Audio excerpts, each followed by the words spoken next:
hech esimdan chiqmaydi, 13 yoshimda onam meni Toshkentga olib kelganlar, aylantirgani.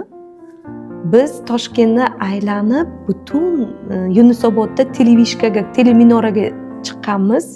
Onam aytganlarki, mana bolam Toshkentni bemalol ko'rsang bo'ladi. Men qiziqib tomosha qilganman. O'sha biz teleminoraga chiqqandan keyin bir qip-qizil maydonda restorani bor ekanda. O'sha restoranda o'tirdik, choy ichdik. Onam aytdilarki, mana biz dasturxon atrofidamiz. Qanday niyatlaring bo'lsa, hamma niyatlaringni ayt. Biz Allohga yaqinmiz.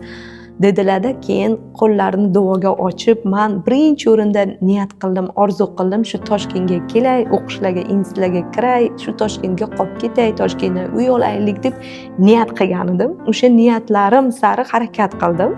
Keyin Toshkentni ko'rib, buni havosini ko'rdim. Juda ham bir qarasangiz bahorga kelgan edikda, ayni Navro'z paytida bir yomg'ir yog'adi, bir quyosh chiqadi. Endi bilasiz, Buxoro cho'l, hamma yog'i kamdan kam yomg'ir yog'adi. Menga juda ham havosi yoqib qolgan edi. Toshkentga mehrim bo'lakcha bo'lib qoldi-da.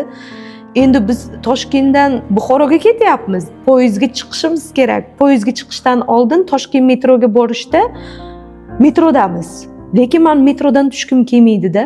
13 yoshimda onam zo'rg'a meni qo'limni, bilasiz, metroning eshigi tez yopiladi, qo'limni shunday tortib olganlar. Men ro'y-rost ketmayman Buxoroga deyapman-da. Qayerga qolasan? Hech kimni tanimaysan, hozir keyingi bekatga o'tib ketsang, men seni topa olmayman deb shunda qo'limni tortib olganlar. Lekin o'sha payt ketgim kelmagan Buxoroga. O'sha meni 13 yoshimdan orzu maqsadlarim boshlangan. Men o'sha sari harakat qilganman, maqsad qo'yganman. Toshkentga kelish uchun avvalo o'qish kerak, intilish kerak. Keyin maktabga o'qib yurgan paytlarim bitta maqsad qo'ydimki, bo'ldi. Toshkentga o'qish uchun tayyorlanaman, imtihonlarga. U paytda bizda davlat testlari 36 ta testdan javob berish kerak edi. Ingliz tili, tarix, ona tili adabiyotga tayyorlanganman, kurslarga borganman. Onam hamma sharoitlarni yaratib berganlar. O'sha paytlarda ota-onangiz qarshilik qilishmaganmi? Qiz bola nima qiladi o'qib yoki ayniqsa ota-onadan uzoqda Toshkentda o'qishga qarshilik qilishmaganmi? Dadam ko'proq qarshilik qilganlar. Sababi qiz bola nima qiladi? Mana ikkita o'g'lim bor, ikkita o'g'lim o'qisin. Nima sen buncha intilasan? Onamni rosa ko'p urishardilar, menga gapira olmasdilar, chunki bilasiz, dadalar qizlarni ko'nglini og'ritishni xohlamaydi. Lekin men baribir ham harakat qilganman, o'qishga kiraman deganman-da.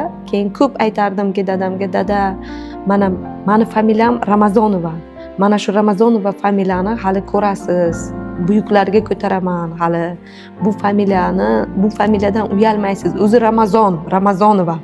Ramazon o'zi doim biz hayitlarda, shu bayramlarda yoki ro'za tutgan paytlarimiz ko'proq eslardik. Hammani eshigiga Ramazon aytib keldik degan bu familiya juda ham bir mashhur edi.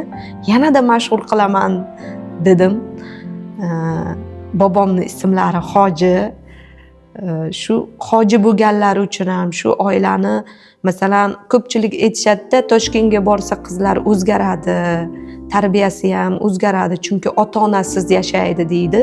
Lekin meni ota-onam shunchalik darajada tarbiya beribdiki, men yomon yo'lda emas, maqsad sari harakat qilishga harakat qildimki, o'zimni topay, o'zimni yo'limni topay. Har doim ota-onani shu or-nomusi, g'ururi yelkangizda turgan. Doim shu yelkamda turardi.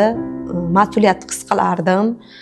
Ota-onamni yuzi yorug' bo'lsin, do'st dushmanlarini oldida, qarindoshlarini oldida hech qachon yuzi shovut bo'lmasin degan maqsad bo'lganman-da. Shunga harakat qilganman. Ota-onangiz qanchalik vaqt ajratishgan sizga?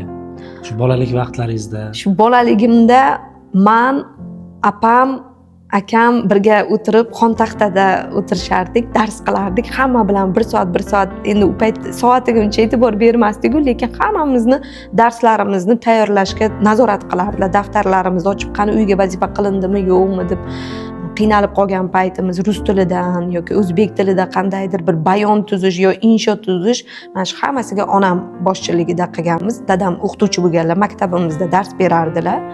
Dadam konspekt qilardilar, keyin bizlarni nazorat qilardilar. Meni yozuvim dadamga o'xshasin deb ko'p harakat qilardim. Shu yoshligimizda ko'p kitob o'qishga ham dadam turtki berardilar. Onam keyin ko'p aytadilar, men o'qimadim, endi farzandlarim o'qisin deb sharoit yaratib berardilar. shu lekin 11-sinfni bitirayotgan paytim 1-yil Jahon tillari universitetiga o'qishga topshirganmanda kontraktga o'qishga kirganman.